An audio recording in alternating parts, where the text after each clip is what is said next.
ऐं हाणे सहराए थर खां वसकारे जे ॾींहंनि ॾांहुं विख वधाईंदड़ खटी मिठी न मुंद जे तपावली ॾींहंनि में मुंहिंजे हथनि ताईं हिकु अदबी ख़त पहुतल आहे।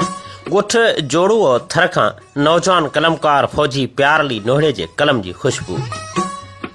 बशीर भाउ, इल्मु अदब लिखण ऐं पढ़ण सां बेइंतहा चाह रखंदड़ आउं हिकु मामूली माण्हू सिर्फ़ु तुंहिंजे आवाज़ अंदाज़ लफ़्ज़नि जी गहराई दुरुस्त अदायगी थधनि शुकारनि खां मुतासिर मूं मूर्ख माण्हू जे अदबी उॾाम तोड़े जो 14 राति जे हुस्नाकिन जहिड़ी त नाहे, पर महबूब अखियुनि जे कजराती कटारियुनि में टहुका ॾींदड़ ख़्वाबनि जे हसीन मोरनि जहिड़ी मुश्किनी ज़रूरु आहे। मूर्ख ईअं न तूं ॼाणज असां मंज़ूर नाहे कयो, प्रीं जो पूर हर वेले अखियुनि में ई रखियो आहे। मुंहिंजे इन्हनि सिटुनि जा इश्क जे मंज़रुनि ते महताबी हिजाबनि जा ओझल ही मुंहिंजे प्यार जे कलम जी पहिरीं ख़ुशबू थर जे सुराड़ियल खेटनि जा पंहिंजे हिकु अलॻि ख़ुशबू सां वासियल आहे। हवासनि जे हवाउनि में उॾारे थी उहा ख़ुशबू ऐं आऊं घड़ी पल यार जे गाघरे में महबूब पसीने जी ख़ुशबू वठंदे सारुणी जी हिकु वॾी लहर पंहिंजो पाण मथां ओझल महसूसु कयां थो ऐं हिकु वॾे समुंड में ॿुॾी थो वञा। ॿुॾंदे ॿूड़नि में के हातक हथ विझनि, पसो लज लतीफ़ चए केॾीअ खे कखनि, या उकारे पार कनि या साण वञनि सीर में। माण्हू पाण खे सोन सम्झे या मिटीअ जो मामूली माण्हू सम्झे, पर मंज़िल सभिनी जी साॻी आहे। मूं जॾहिं खां इंटरनेट जे जहान में जाती पाई आहे तॾहिं खां तोखे ॿुधो अथमि। ॿुधूं था त ॿाबीअ वांगुरु असां कंहिं लफ़्ज़ ओ लालणो, ॿुधूं था ॿाबीअ वांगुरु असां कंहिं लफ़्ज़ ओ लालण। असांजे रूह में आहे सजण जे प्यार जी ख़ुशबू, हीअं जे हार जी ख़ुशबू, अखियुनि जे ठार जी ख़ुशबू, पिरह पोलार में प्यारा अव्हां जे प्यार में प्यारा। हा दुखनि संसार में प्यारा निकिरी पियो नोहड़ियो आहे पंहिंजे न प्यार अॾीअ सां का मिठा तूं राति मल्हाए वञ, ॿुधी वञ ॻाल्हियूं पंहिंजूं ऐं पंहिंजी ॻाल्हि ॿुधाए वञ ऐं पंहिंजी ॻाल्हि ॿुधाए वञ। सभई अहिड़नि नज़मनि ते ओतियल इल्तिजाऊं अधूरियूं रहियूं।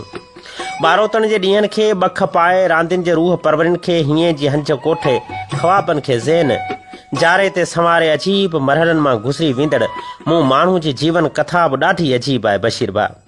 पर छा कजे, छुड़वाग ज़ुल्फ़नि जे उॾारुनि मेघ मल्हारुनि ऐं दरिया जे किनारनि जियां कॾहिं भिनल कॾहिं सुकल कॾहिं वुठल कॾहिं अणवुठल नेणनि खे भिटाई सरकार जिन भलारे बैत ते बीठल रहिया आहियूं त नींहं निहाई खां सिख मुंहिंजा सुपरी जे ॼर ॼेरे छॾी त कीअं पचंदा थां संदी कुंभारां कने किचका ॻाल्हड़ी। पोइ राति जे पछाड़कल लम्हनि में महबूब खां मोकिलाईंदड़ आशिक जे ॿुधायल आख़िरी ॻाल्हि जो तसवर, मेहंदी जे थाल जो तसवर ऐं हा गुरबत में लावारस कंहिं बेहाल माण्हू जो तसवर, या वरी हरण जे छाल जो तसवर। जहान जे जगमग जे हर दग ते को न को तसवर तोड़े जो ज़हन सां सलाड़ियल रहे थो। हराणनि लाइ कयल हराणनि जे पंधनि जो तसवर, अॻूणी सिंध जो तसवर, पंहिंजे जिंद ॾुखे रंधनि ऐं अड़ांगे पंधनि जो तसवर केॾो न दिलकश ऐं मन लुभाईंदड़ हूंदो आहे। उहो संदमिन दिलि जे साथ खां ई पुछी वठि। आऊं प्यार ॾींहुं नोहड़ियो पाक फ़ौज में पंहिंजी ड्यूटी सरअंजाम ॾियण खां पोइ इल्मु अदब जे किताबनि जो मुतालो बि कंदो आहियां त इल्मी ऐं कलमी दोस्तनि जे कुर्ब कचहरियुनि मां बि लुत्फ़ अंदोज़ थींदो आहियां। लतीफ़ी लात जो जादू अञा तो ते चढ़ियो नाहे, लॻे थो तो तिमर वांगुरु भिटाई खे पढ़ियो नाहे। हा मूं भिटाई खे घणो दिलि ॾेई पढ़ियो आहे, मूं ॾुखनि जे ॾेह में कढ़ियो आहे, मूं अकेले सिर सूरनि जे काफ़िलनि सां लड़ियो आहे। मूं जदीद अदब जे किताबनि खां वेंदे मौलवी अहमद मल्हा जे कुलियात अहमद ताईं वॾो मुतालो निज सिंधी अदब जे किताबनि जो कयो आहे। मूं थर जे लाखीणे शाइरनि खे बि पढ़ियो आहे, जिन में अली बख्श डोरथ ऐं नसर जे केतिरनि किताबनि खे बि पढ़ियो आहे। उस्ताद बुखारी, शेख हयात, मल महमूद पली, इब्राहिम मुंशी, सरवेट सिजावली, अयूब खोसो, इन्हनि शाइरनि जी शाइरी समेत तारीख़ कल्चर समेत इंसाननि ऐं केतिरनि सारनि ॿियनि माण्हुनि जे मौज़ुअनि ते लिखियल केतिरा किताब पढ़िया आहिनि ऐं कहाणी जा केतिरा सारा किताब पढ़िया आहिनि। पर भिटाई वाकई भिटाई आहे। लड़ियो सिज लकन तां रासियूं ॾेई रंग, मूं जिनी से संग सो कोहारो केच वियो।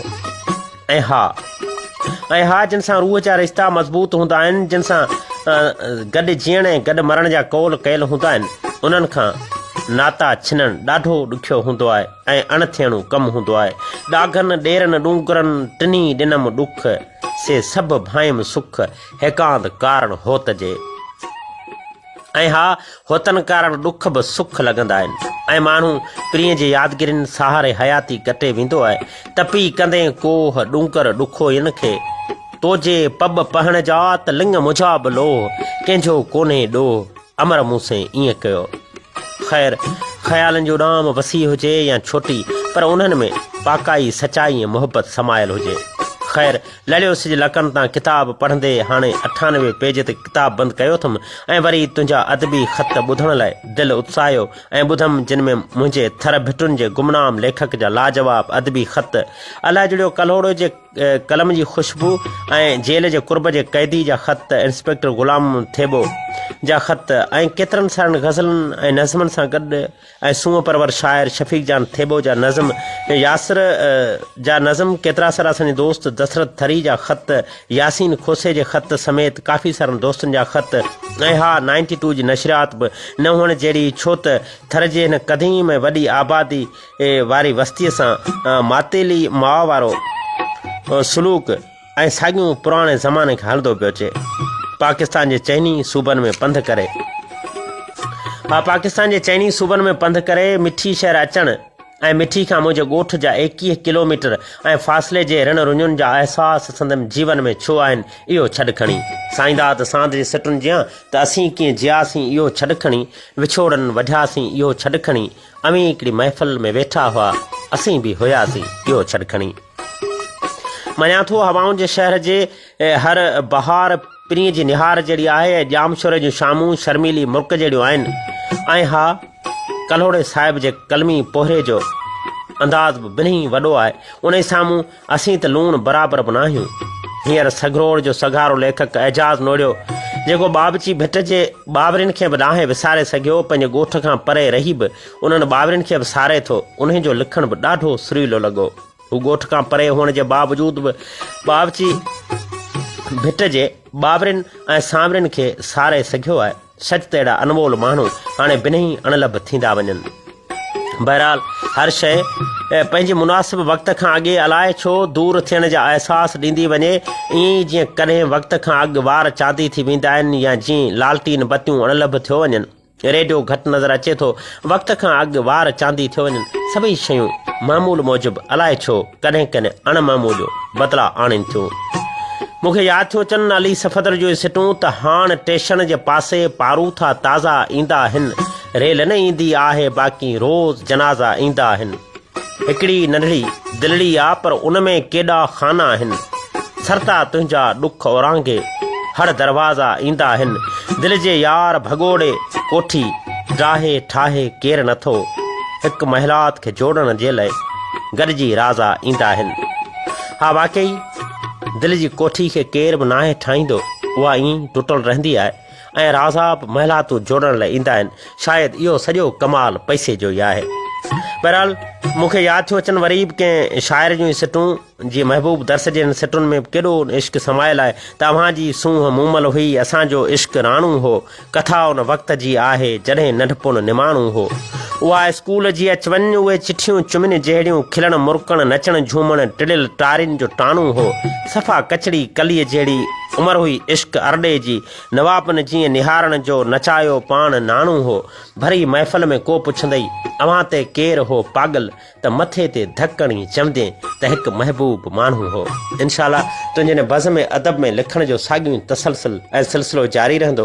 मुंहिंजी सभिनी दोस्तनि खे इहा ई नींढ आहे त साॻियूं सिलसिलो जीअं 92 ते जवाबी ख़तनि वारो हूंदो हो अचो त ईअं हिकु अदब रचना रचायूं। ऐं अव्हांजे मोहबतुनि अव्हांजे प्यार ऐं अव्हांजे पंहिंजाइपुनि जो कर्ज़ी प्यार ली नोड़ियो।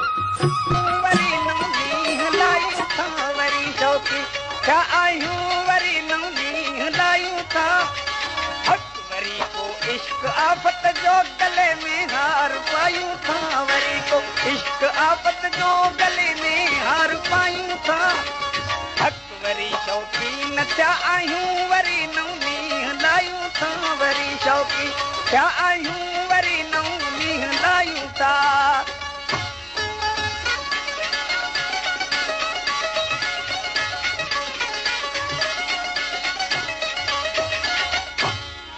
अञा पीरी न आ पहुती अञा जो भन जवानी आ